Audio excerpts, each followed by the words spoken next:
Madame, Monsieur, bonsoir. Il est 20 h à Diban, département d'Union Ekele, région du centre au Cameroun. Madame, Monsieur, nous sommes aux 20 h et nous sommes le 29 janvier 2021. C'est sur Reflet d'Afrique Télévision au sommaire. 16 000 accidents de la route et 1200 morts. C'est le bilan selon l'Organisation mondiale de la santé qu'enregistre le Cameroun chaque année. Un triste bilan qui laisse songeur de nombreux observateurs du corps social. Quelles sont les causes exactes de ces accidents de la circulation? À qui la faute? Des réponses dans ce 20 h. En Centrafrique, les rebelles menacent le gouvernement camerounais. Ils ont demandé dans un message audio au pouvoir de Yaoundé de fermer la frontière avec la RCA de manière à empêcher l'entrée des camions dans le pays via le corridor Douala-Bangui. En sport, championnat d'Afrique des Nations. Les quarts de finale s'ouvrent demain à 17 h au stade Omnisport de Yaoundé avec la rencontre Congo-Brazzaville-Mali et surtout à l'affiche qui cristallise l'attention de tous les Camerounais RDC Cameroun. Présentation de l'affiche dans ce journal. Madame, Monsieur, voilà pour les titres.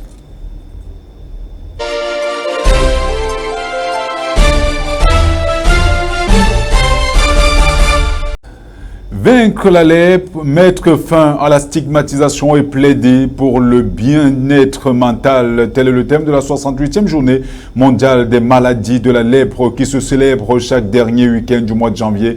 Selon l'Organisation mondiale de la santé, près de 200 000 nouveaux cas sont diagnostiqués chaque année dans le monde, ce qui fait un cas toutes les 5 minutes. Carole Nekwa. Aujourd'hui encore, la lèpre fait des ravages dans plus de 150 pays du monde et plus de 3 millions de personnes en sont atteintes. Connue pour être une maladie infectieuse chronique et endémique dans certains pays tropicaux, elle provoque des lésions cutanées et nerveuses. La lèpre est causée par la bactérie Mycobacterium leprae. Les personnes souffrantes de la lèpre, très souvent marginalisées, stigmatisées, voire isolées, sont très souvent mises à l'écart par leurs proches. Même si les personnes touchées par la lèpre continuent d'être victimes de discrimination, celle-ci est renforcée dans certains pays par des lois rétrogrades dépassées qui font de la lèpre un motif de divorce. Ces lois empêchent les personnes atteintes de la maladie de participer à la vie publique ou imposent d'autres restrictions à leurs activités. La lèpre frappe encore, n'oublions pas ceux qui en souffrent. Vaincre la lèpre aujourd'hui est une nécessité qui implique bien plus qu'un diagnostic, mais un traitement rapide. La lèpre est une maladie qui nécessite des soins coûteux et longs en cas de complications chez des patients très souvent démunis. Chez les patients âgés de 10 à 15 ans et de 20 à 40 ans, le dépistage est trop tardif et arrive très souvent au stade d'invalidité. Les malades affectés par la lèpre et leurs familles sont peu suivis et pas accompagnés au niveau psychosocial. Il devient donc impérieux pour les populations du monde de changer de mentalité afin que la lèpre ne soit plus une source de honte ou de préjugés. Car les personnes souffrantes de lèpre sont des personnes à part entière et non entièrement à part. Les personnes touchées par cette maladie ainsi que les familles méritent de vivre dans la dignité et de jouir de leurs droits fondamentaux en tant que membres de la société. Il convient de rappeler que la lèpre est une maladie des plus anciennes enregistrées au monde et elle touche tout particulièrement les pays du sud-est de l'Asie, de l'Amérique du Sud et de l'Afrique. La journée mondiale à elle dédiée a été créée en 1954 par le philanthrope et écrivain François Raoul Folero afin de sensibiliser le monde entier et d'attirer l'attention de tous sur le fait que la lèpre peut être prévenue, traitée et guérie. Selon les données récentes de l'Organisation mondiale de la santé, il y aurait eu en 2015 moins de 175 000 malades enregistrés dans le monde, mais plus de 200 000 nouveaux cas dépistés chaque année, ce qui équivaut à un cas toutes les 5 minutes. 16 000 accidents de la route et 1200 morts. C'est le bilan selon l'Organisation mondiale de la santé qu'enregistre le Cameroun chaque année. Un fait qui pousse à se poser quelques interrogations. Quelles sont les causes exactes de ces accidents de la circulation? À qui la faute? Tentative de réponse dans ce reportage de Daniel Emebel. Au Cameroun, l'on a plus de chances de mourir d'un accident de la circulation qu'on ne l'imagine. Et les hécatombes persistent sur nos routes. Une situation qui pousse à pointer du doigt quelques responsables. Au regard des chaussées dégradées ou le vieillissement de la signalisation, des voies constellées de nids de poules, le manque de luminosité dans certains lieux publics, la présence d'obstacles ou de flaques d'huile sur la chaussée et quelques manquements dans la lutte contre l'insécurité routière, n'accuse-t-on pas l'État comme l'un des responsables de ces accidents routiers? Allant plus loin, avec la multiplication des agences de voyage non réglementées, la surcharge de ces dernières, le non-respect de la signalisation et du code de la route, ne pointe-t-on pas du doigt les responsables des agences de voyage d'une part, quant au non-respect de la sécurité routière par les acteurs de la société civile et des désagréments sur la voie publique, ne sont-ils pas aussi indexés? La liste des responsabilités est loin d'être exhaustive, car comme le dit un adage, la route ne tue pas, mais c'est nous qui tuons. Pour tout dire, chacun a une responsabilité sur la sécurité routière. Rappelons que le 5 octobre 2020, le gouvernement avait lancé l'opération Zéro accident sur les routes. Cette opération visait à sensibiliser, prévenir et de contrôler la voie publique pour réduire le nombre d'accidents de la circulation pendant la rentrée scolaire et les fêtes de fin d'année. Malgré tout, le Cameroun a connu mardi dernier un grave accident sur la falaise de Tchon, faisant état de 53 morts et 29 blessés. Faut-il dire que le gouvernement, les acteurs de la société civile et autres ne prendront que les mesures préventives à chaque instant qu'un accident se produira et ces dernières disparaîtront par la suite. 452 locataires de la société immobilière du Cameroun, bientôt dans la rue. Elles sont en situation de filouterie pour un montant total de 431 375 584 francs CFA. Face à ce manque à gagner astronomique, le directeur général de la SIC les a invités à quitter leur logement pour non-paiement de loyer. Carole Nekwa pour les détails. Amadou Sardanaou n'attend pas baisser la garde face à cette situation qui cause un préjudice énorme à la société immobilière du Cameroun. Nommé le 20 août 2019 à la tête du top management de la SIC, le nouveau directeur général n'a pas attendu longtemps pour annoncer ses couleurs. Après sa première mission de travail confiée par Célestine Ketcha-Cortez, ministre de l'Habitat et du Développement urbain, le directeur général de la Société immobilière du Cameroun avait décidé d'effectuer une campagne d'identification des locataires des logements SIC. Suite à celle-ci, le constat a été amer. 452 personnes sont en situation de filouterie, ce qui représente plus de 8% de son parc locatif, le tout pour un montant global de 431 375 584 francs CFA. Ces locataires sont répartis dans différents logements sociaux à travers la délégation de Douala et Yaoundé qui couvre également Bertois, Boya, Limbé et Garoua. Il s'agit des cités de Bonamoussadi 1011, Kotor, Makepe 80, Cité des Palmiers, Limbé, Nagne et Boyatou. La délégation recense les cités d'Angal 7, de Bertois 4, Biémassi 7, Cité Verte 35, Garoua 32, Grand Messa 27, Mendon 10, Loncac 3 et du Siège 7.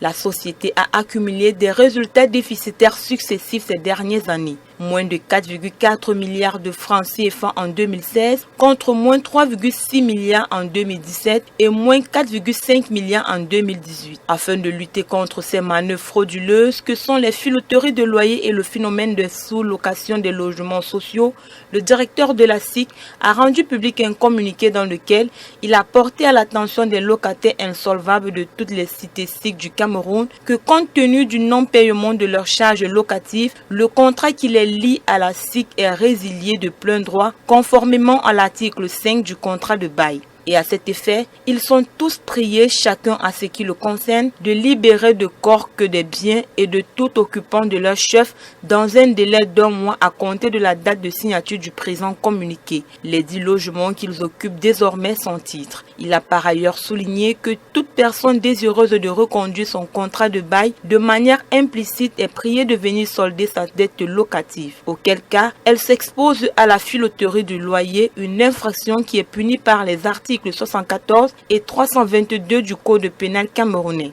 Et selon le dit code, est puni d'un emprisonnement de 6 mois à 3 ans et d'une amende de 100 000 à 300 000 francs CFA ou de l'une de ces deux peines seulement, le preneur par bail dûment enregistré d'un immeuble bâti ou non qui, débiteur de 2 mois de loyer, n'a ni payé les 10 loyers, ni libéré l'immeuble concerné 1 mois après sommation de payer ou de libérer les lieux. Il convient par ailleurs de rappeler qu'après 67 années d'activité, la Société immobilière du Cameroun connaît des fortunes diverses dans des cités résidentes et logements simples du triangle national. Dans le cadre de son activité principale de gestion immobilière, la SIC disposait au 31 décembre 2019 un parc locatif de 5 329 logements contre 5 355 en 2018. Parmi ces logements sociaux, 4 598 sont des locations simples privées, 257 sont utilisés par le ministère des Domaines,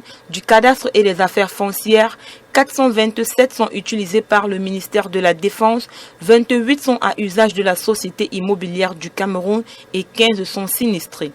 Ces maisons, qui sont pour la plupart construites pour les agents de l'État à revenus faibles, sont plutôt habitées par de hauts fonctionnaires nantis et non éligibles. Et au fil des années, certains anciens locataires de la SIC, devenus propriétaires d'une maison hors des consignes, sous-louent leur ancien logement social à des tierces. Des comportements que n'entend plus laisser perdurer le directeur général de la SIC.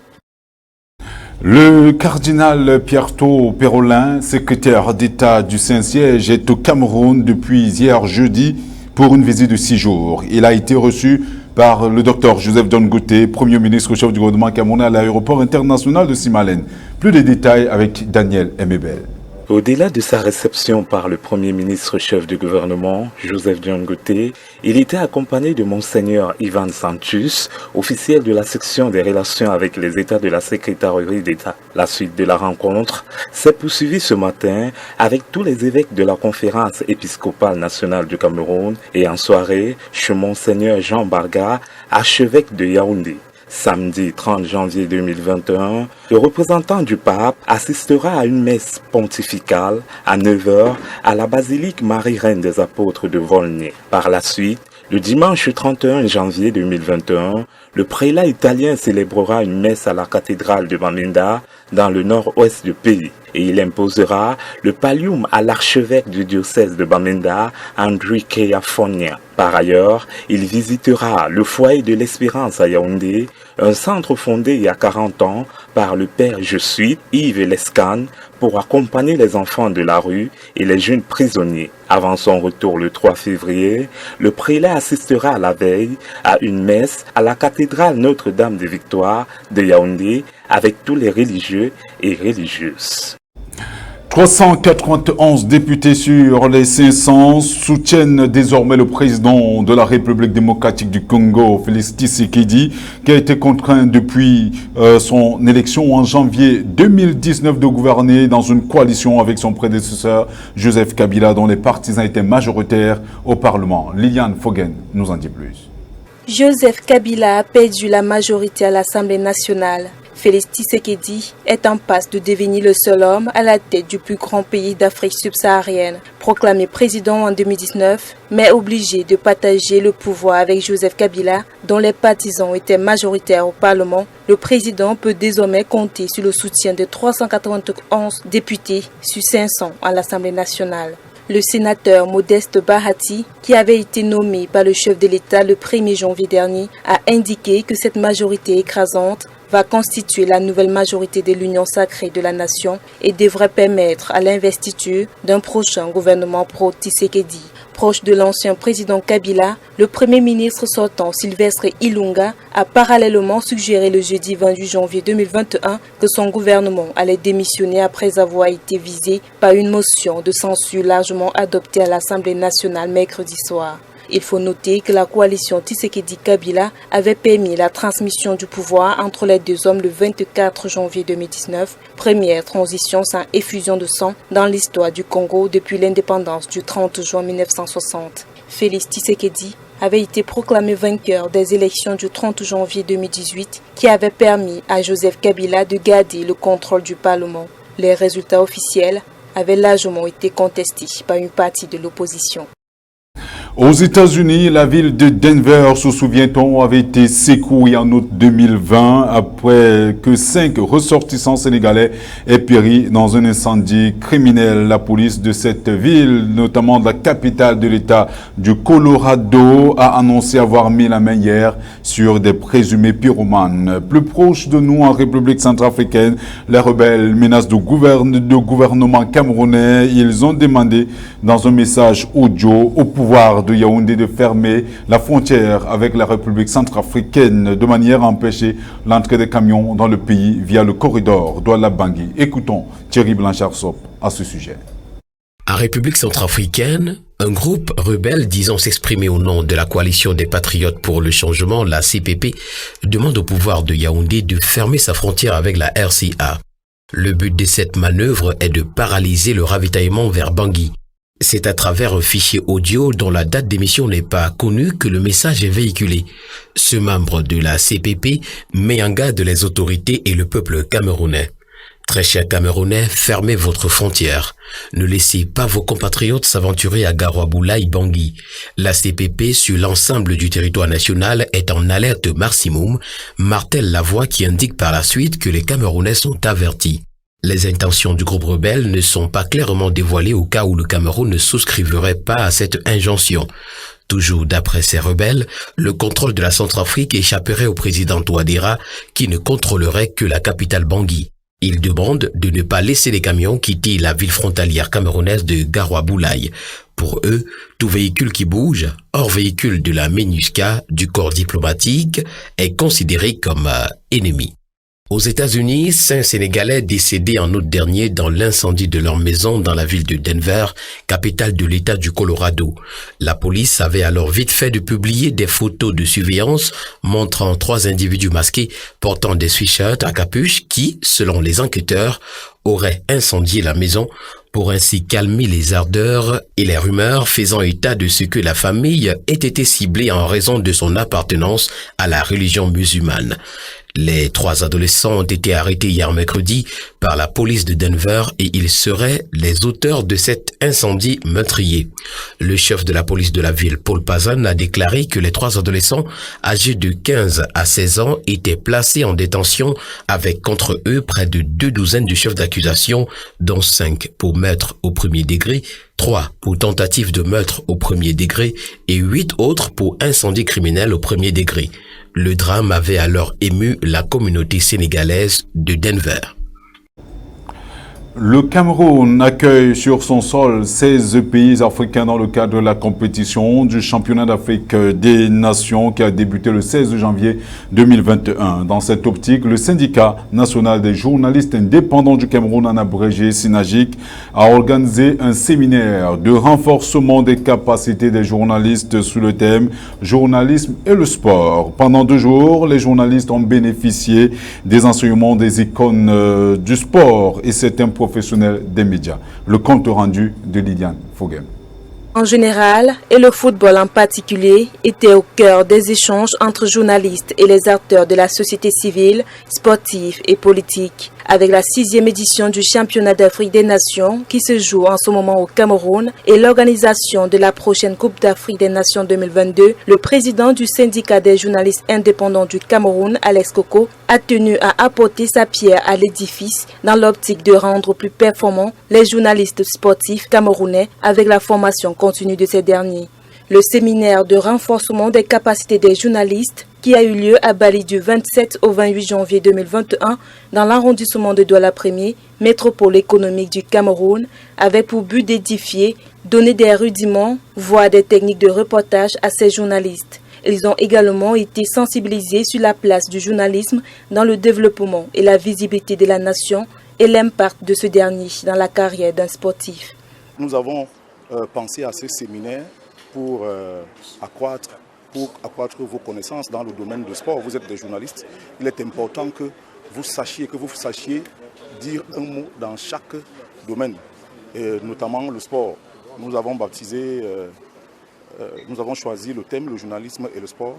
Les experts présents à ce séminaire, à savoir Martin Kamumim, journaliste de sport, Xavier Messé, journaliste et directeur scientifique du SYNAGIC, consultant dans plusieurs médias, Jean-Marc Goss, homme politique, et Joseph Antoine, ancien professionnel de football, ancien gardien de but dans l'équipe Fagnon des Lions Indomptables, consultant de sport dans plusieurs chaînes de radio et de télévision à l'échelle internationale, ont partagé leurs expériences avec les journalistes présents et présenté l'impact du sport dans la carrière journalistique. Joseph Antoine Bell s'est dit content d'avoir contribué à rendre plus performants les journalistes qui ont pris la peine de venir l'écouter.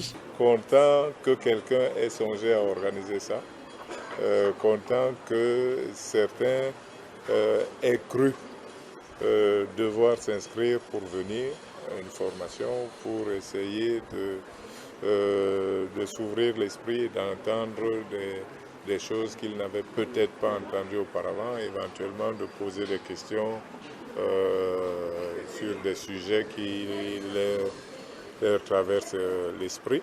Donc je pense que de telles choses sont destinées effectivement à faire en sorte que les gens, les uns et les autres, soient plus performants. Participants venus des différentes régions du pays assistés à cette formation se sont abreuvés de nombreuses connaissances qu'ils mettront désormais en pratique dans l'exercice de leur profession. Dans son discours de clôture, le représentant personnel du gouverneur de la région du Littoral a félicité cette initiative du SYNAGIC et remercié les formateurs qui ont pris la peine de venir édifier les journalistes sur les techniques de traitement de l'information et le respect de l'éthique et de la déontologie. Les participants, quant à eux, souhaiteraient que de telles initiatives soient répétées. Une cérémonie qui s'est achevée avec la remise des parchemins. Martin Kamumim, journaliste et commentateur de match, était également présent à cette formation pour instruire les journalistes sur les techniques de reportage. Pour lui, pour être un bon journaliste, il faut d'abord être un bon journaliste, sans oublier le fait qu'un bon journaliste également doit être capable d'analyser, de décrire et surtout de connaître les règles de ce sport. C'est pour cette raison qu'il a tenu à féliciter les participants qui ont assisté à ce séminaire. Je vous propose de l'écouter. Je pense qu'il ne soit pas nécessaire de venir parfois s'abreuver. Le temps d'échanger avec quelques confrères, c'est la petite déception, mais ceux qui sont là, j'ai été plutôt très content des échanges. Et le seul message, c'est que le journalisme de sport n'est pas un journalisme à part, c'est qu'il faut d'abord être journaliste et puis maintenant être un journaliste de sport. Et donc respecter les canons du métier, avoir encore un peu plus de culture parce que le sport a des exigences de spontanéité, d'improvisation que les autres disciplines peut-être n'ont pas. Mais surtout, je voudrais dire à mes jeunes confrères qu'il n'y a pas de miracle à être un bon ou à être meilleur dans le journalisme de sport. Il faut juste décider de l'être, apprendre, avancer, écouter les aînés parfois qui ont plein d'histoires et d'anecdotes qui peuvent vous aider à étoffer davantage ou à construire votre réputation et votre savoir-faire. Non, la difficulté est d'abord une difficulté de contexte, c'est-à-dire que tout le monde... il y a une génération qui est une génération d'Internet où ça va très vite. Ils n'ont pas les mêmes exigences que des gens qui ont travaillé à une époque où il y avait moins de possibilités de lecture, d'accès à un certain nombre de sources d'informations. Et beaucoup sont distraits par toutes ces sirènes qui viennent de partout. Et la volonté d'aller un peu parfois trop vite peut pousser des gens à faire beaucoup d'erreurs, à multiplier les erreurs. Et le contexte actuel donne une possibilité de visibilité incroyable à tout le monde en temps réel. Et donc, comme on est lancé, ou beaucoup sont lancés dans la course à l'existence et au paraître, beaucoup font des faux pas en cours de route. Et je crois que c'est ça la plus grosse difficulté. Mais il faudrait juste qu'ils s'adaptent à leur contexte, qu'ils utilisent les outils que leur offre leur contexte. Moi, si j'avais commencé le journalisme à une époque où l'accès à l'Internet était comme aujourd'hui, où il y avait la possibilité d'interviewer quelqu'un par WhatsApp ou par un autre réseau, il est à Paris ou à Londres et moi je suis ici, je suis sûr qu'on aurait fait des choses encore plus incroyables. Restons toujours en sport, et notamment dans le cadre du championnat d'Afrique des Nations. Les quarts de finale s'ouvrent demain à 17h au stade Omnisport de Yaoundé, avec la rencontre Congo-Brazzaville, Mali et surtout l'affiche qui cristallise certainement l'attention de tous les Camerounais, RDC, Cameroun. Je vous propose d'écouter Savior Ngassa qui nous présente l'affiche de ce week-end. C'est une rencontre qui met aux prises deux sélections dont les résultats sont très attendus dans cette 6e édition du championnat d'Afrique des Nations de football. D'un côté, le Cameroun qui attend toujours de pouvoir soulever ce trophée pour la première fois, et qui a connu un début de compétition très difficile, terminant deuxième de sa poule avec seulement 2 buts marqués, 2 encaissés et 5 points engrangés à l'issue du premier tour. Contrairement aux Lions indomptables, les Léopards, 2 fois vainqueurs de l'épreuve en 2009 et en 2016, ont réussi un parcours honorable, classé premier de son groupe avec 7 points, 4 buts marqués contre 2 encaissés. À l'occasion de cette opposition entre les deux formations, la République démocratique du Congo pourra compter sur la présence de son entraîneur principal, Florent Ibenge, en plus de ses gardiens, Lei Matampi, Guy-Serge Moukoumi et le milieu de terrain, Doxaki Kandi. Par contre, le sélectionneur camerounais, Martin Tongopile, devra composer sans Serge Ondoulo, l'une des chevilles ouvrières de la défense camerounaise. Le latéral gauche de l'Union sportive de Douala souffre d'une rupture ligamentaire, conséquence privé des terrains pour 6 mois. Le patron du banc technique du Cameroun s'est tourné vers l'arrière gauche du Stade Renard de Melon, Steph Kenny, pour le remplacer. Le Cameroun réussira-t-il l'exploit de battre la République démocratique du Congo comme au CHAN 2011 en match de groupe? Réponse ce samedi 20h au stade du complexe de Japoma. C'est sur cette note sportive que nous mettons un terme à ce journal. Merci de l'avoir écouté. Les programmes sont en continu sur Reflet d'Afrique Télévision. Rendez-vous demain quand il sera exactement 20h. Bonsoir.